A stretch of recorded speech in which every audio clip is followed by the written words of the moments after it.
All right, now we are ready to start coloring it in. Now coloring in the clothes, backpack, book, even the hair, that's not going to be too hard. That's not going to be daunting at all. That's just regular coloring in that you've been doing for years. We'll draw in the background clues. So these guys really like to play soccer together. So I'm going to draw them like a soccer field in the background, even though in the original picture there is not a soccer field, it's just a blank wall. And then I might draw, so I've got the backpacks, I've got the books, that shows that they're really into school, and then I'll have the soccer field in the background. That's going to show that they're also, they play soccer together. So that is probably all I'm going to add for that. That's going to be 3 symbols, 3 clues about them and their relationship together.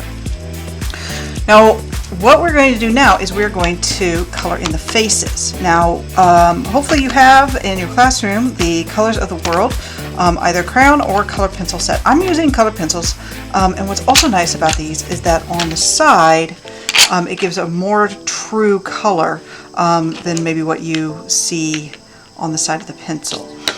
So looking at the side there, and also looking at the photograph, finding where the 3 tones are, because you're going to have a shadow and a highlight and a medium tone. So when we look at the photograph, and this photograph of course is all drawn all over, but you can see the shadow here, right? The highlight here, sort of the medium tones in there, right? So this is going to be a darker color than this. And so sometimes what we like to use is we like to actually use a darker color and a lighter color and fade those together. And then of course another trick is to just color harder.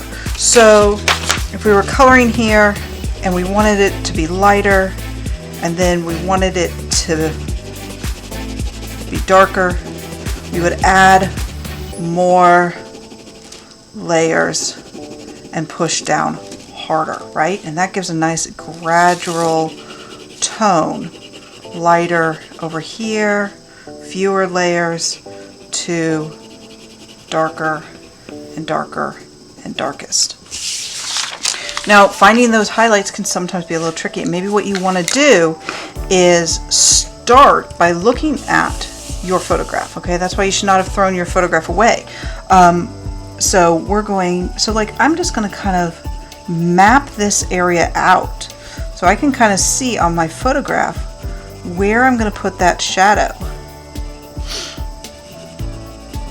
on here, where I'm going to put that highlight, that lightest tone, and then where I'm going to sort of blend those two together with my medium tone. I'm using side to side drawing lines. It's going to be kind of a neutral drawing, just trying to not have it really matter much about what lines we're doing here. Just don't want scribbly lines, right? And then if you're still nervous about it, you know what? You can make a little on a piece of scrap paper, right? This is my bad example paper. I just did another little drawing of it and can just work on it there. So, looking at my photograph and looking at, you know, where the shadows are, I know that the light source is coming from here, right? So it's going to cast a shadow on this side. So, you know, and that's true in my studio here, where my light source is coming from here. So we can even see this on my hand, right? So my light source is coming from that direction. So this part of my hand, right, is much lighter than this part of my hand. This part of my hand looks very, very dark. This part of my hand looks much lighter. And that's just because of light direction. And we can see in my photograph too that, you know, light direction also matters. And that's what gives, you know, a 3D quality. So I'm just going to start And here I'm using up and down lines and side to side lines. Side to side lines kind of give a flat appearance, up and down lines. You can use the lines of the face also. Just make sure it's not scribbly lines. You can either have horizontal lines or vertical lines or lines that follow the contour of the face.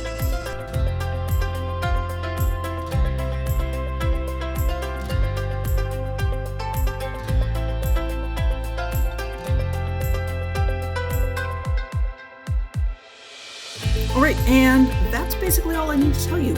So now I'm just going to speed it up super fast so you can see how I just continue to build up these layers and use these 3 tones to make this look realistic, to make this look 3-dimensional, to give this portrait some depth.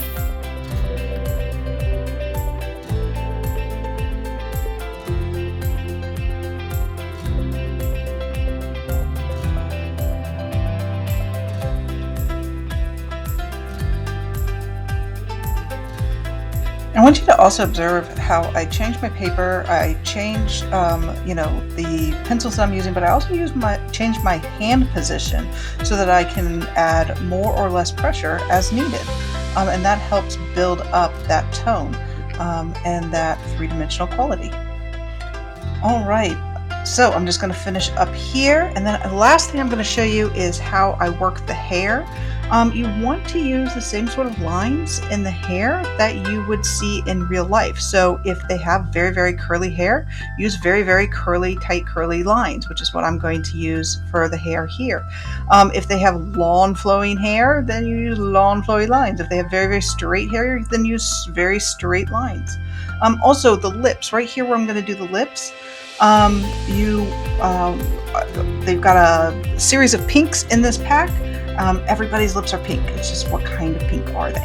And I wanted to test that out on a piece of scrap paper first. So here I am doing the hair. As you can see, just doing curly lines. Sometimes you can do just a curl and then a flat and curl it. And I'm just building up that hair, giving a lot of texture, giving a lot of depth to it, giving a lot of dimensionality to it. All right, almost done here. Just the last few little details. And then I have the First Brothers portrait complete. Then I'll just need to do the regular coloring in things like his shirt in the background. All right, and that is how you build up facial tones.